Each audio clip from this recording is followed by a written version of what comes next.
Para sa may 4.5 po na presyo ng Oppo A5X, mukhang hindi ko po maitatanggi na talagang panalo po ito para sa isang Oppo na smartphone. Dahil lamang pa po itong si Oppo, compare po sa ibang smartphone ni Transsion ngayon, sa kulang 4,000 po ng mga presyo. Tapos meron pa po mga na-upgrade sa specs niya, compare po sa may last year model. Para sa mga naka-Oppo A3X dyan, I think hindi pa po worth it magpalit dito sa may bagong version. Dahil hindi naman po na-upgrade yung majority po ng kanyang specs itong si Oppo A5X.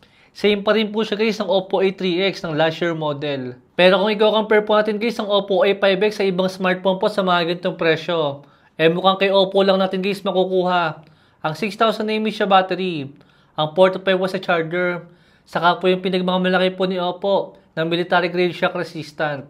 Tapos ito pa po ang nag-iisang smartphone guys na mayroong Snapdragon na processor sa mga entry level po na makukuha natin ngayon. Actually 5.5 po yung kanyang SRP sa may 464GB na version. Pero nakuha ko lang po siya guys ang 4.5 sa Lazada, kaya hindi na rin po masama kung sa may ganyang presyo po makukuha ang smartphone na yan. Dahil sa ngayon po guys, medyo madalang pa po ang 6,000 mAh battery sa mga entry level po ng mga smartphone. Even kila Infinix po sa akin na Tecno or even kay Poco, wala pa po silang 6,000 mAh battery sa mga entry level po nila. Pero itong si Oppo guys, meron na po sila. Itong si Oppo A5X. Tapos samahan pa ng malaking charger na 45 watts. Sinubukan ko nga rin po pala guys yung kanyang charger po sa loob ng isang oras mula sa may 1%. Tingnan po natin kung sa loob ng isang oras kung ilang percent po yung aabutin niya. At dito po sa may testing ko, mula 1%. At after po ng 1 hour, nagkaroon po siya ng 73%. I think guys medyo okay na po yun. Considering na malaki po talaga yung battery na 6,000 mAh.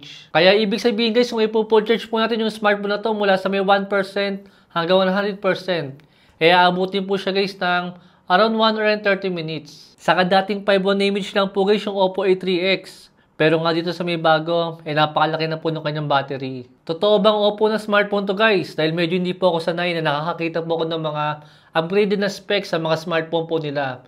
Lalong-lalo pa dito sa mga entry level. Ang pinaka-selling point po guys ng Oppo A5X is meron nga po siyang military grade shock resistant.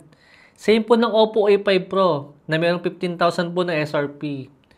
Isa din tong si Oppo A5X sa pinakamurang merong IP65 water loss resistant. Tapos meron pang magandang build quality. Siguro naman guys, maiintindihan po natin si Oppo kung ibinibida po niya ang military grade shock resistance sa may 5.5 lang po na SRP.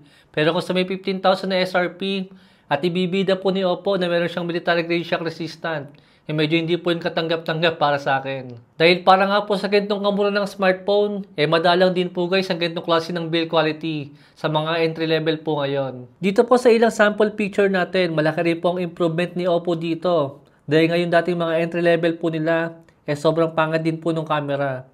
Pero dito po guys, sa may bagong smartphone nila, decent na po ito para sa akin.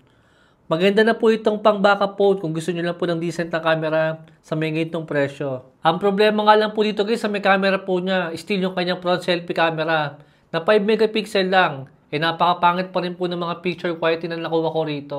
Pangit po ito guys kung mahilig po kayo mag-selfie. Pero sa mga katulad ko guys, hindi naman gumagamit ng front selfie camera. I think wala naman ng problema yan. Saka napansin ko po pala dito guys, mukhang hindi pa po binibitawan ni Oppo ang 3.5mm headphone jack. Din meron pa po dito sa may Oppo A5X. Tapos naka triple card slot pa po tayo para sa may dual SIM at micro SD card slot. Sa display po ng Oppo A5X, meron po siyang punch hole na camera with 720p resolution.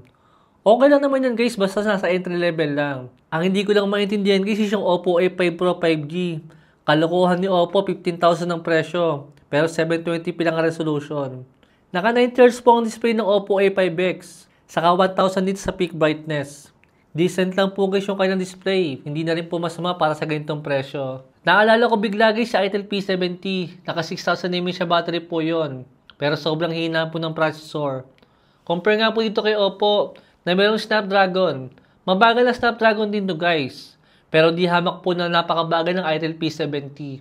Compare po dito kay Oppo. Grabe, nagmumukha pong sponsor yung video ko ng Oppo A5X. Kulang na lang po sabihin ko. Kabahan ka na iPhone. Dahil kailan lang po guys, napakapangit po ng mga smartphone ni Oppo. Pero ang nakakagulat dito guys, ito po sa mga entry level ng mga smartphone nila, medyo maganda po yung mga smartphone nila. Compare po sa mga medyo mahal na Oppo. Saka napansin niyo po ba guys, yung mga smartphone po ni Oppo, Itong si Oppo A5X na 5.5 po yung SRP. Saka po yung bagong labas din na Oppo A5 at Oppo A5 Pro na kulang mga 10,000 yung mga SRP. Yung mga smartphone po na yan guys ni Oppo, halos identical lang po sila ng specs. Mataas lang po yung mga megapixel ng mga mas mahal na Oppo. Saka medyo mataas po yung mga storage nila. Pero pagdating po sa may display, sa kanilang battery, sa kanilang processor, at sa kanilang charger, same lang po guys yung mga Oppo na yan. Yung 5.5 na Oppo, saka yung 10,000 na Oppo, same lang po sila. Sadyang bitin lang po talaga ang Oppo A5X para sa may 64GB na storage compare po sa mga mas mahal na Oppo. At compare din po guys sa ibang smartphone brands. Pero kung usapang gaming nga, yung halagang 5.5 ni Oppo at yung 9,000 po na Oppo din, same lang po yun guys ang performance. Then same lang naman po sila ng processor. Makakapag-Mobile Legends naman kayo dito kung yan lang po ang hilig nyo. Huwag lang po kayo magpapipe sa may Snapdragon na processor niya. Dahil hindi porket naka-Snapdragon, mabilis na yan. Dahil ito po ngayon ang pinakamainang Snapdragon na makukuha natin. Itong Snapdragon 6S 4G Gen 1. Pang casual use lang po talaga ang smartphone na to.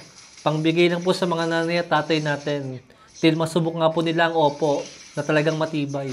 Kaya kung naghahanap lang po kayo guys ng magandang smartphone at ayaw nyo pong sumubok sa mga transyon ng mga smartphone, I think maganda rin po i-consider ang Oppo A5X. Dahil nga po sa malaking battery niya, mabilis sa charger, at saktuhan na performance, saka maganda rin pong camera. Ang weird lang po mag-recommend ng bagong Oppo ngayon guys, dahil hindi ko po maitatanggi. Para sa may 4.5 po na presyo, hindi na po masama itong si Oppo A5X.